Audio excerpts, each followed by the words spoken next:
Hi there, tonight's Bible Nugget is short and hopefully relatively obscure. Well, I'd certainly never heard of this interpretation before. So the actual verse is one, it's all part of the story of Jacob and Esau. And the verse you probably have heard before and have always, just like I did, dismissed it. But if you actually go into the meanings of things, it's fascinating, the actual truth that starts to come out.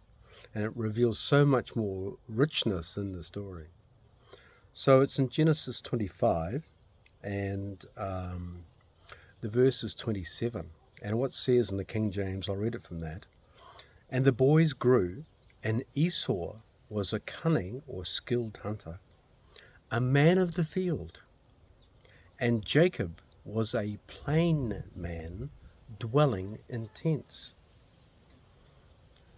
Now, what's fascinating about this is apparently, if you go back to, the Jews of Jesus' time, and obviously before that, if you'd said this to them, they would have known exactly what it meant. Because what it means is that it says Esau was a cunning hunter, a man of the field. Apparently, what that meant, everybody would have gone, oh, he's so irresponsible. Because people didn't go out for hunting for fun or leisure or anything in those days because they couldn't afford to. But because he was from such a wealthy family, remember Isaac has inherited all of Abraham's inheritance by now, he was able to go fishing and hunting and do whatever he liked. And the phrase "a man of the field" literally means that he went out into the wilderness, or he went out into the wilds where he could hunt wild game.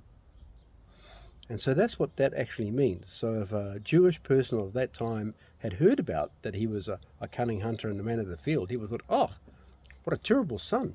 He's not taking care of the family business. He's not looking after the herds or the stock. And he's going out hunting and gallivanting around and doing whatever he likes, basically. He's all about leisure activities. And then it says that Jacob was a plain man dwelling in tents. Now the thing with that is, what's fascinating is back in 1611, I think it is, when the King James Version was written, the word plain would be interpreted as sincere.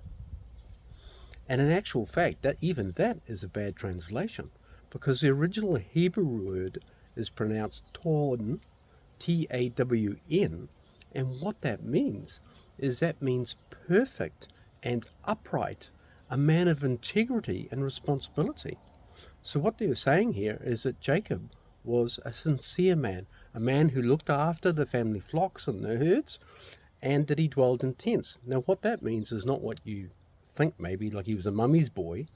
What it means is whenever they had to shift the flocks all around the place to find more grass or more pasture or whatever else, or more water, he would go out with the flocks and he would pitch his tent amongst the flocks.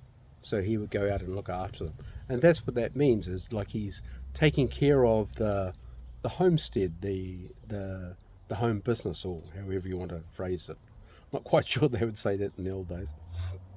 So I thought that was absolutely fascinating, because I'd never heard before that word plain means that he was upright, that he was a responsible one, that he was righteous. But of course, as you know the story, this becomes very obvious later on, that Esau, he could not care less about anything spiritual. He was a physical dude, he just wanted what he wanted. Whereas Jacob, he was much more considered and thought things through, and certainly does seem to be a lot more responsible. Anyway, that's it for today. Thank you.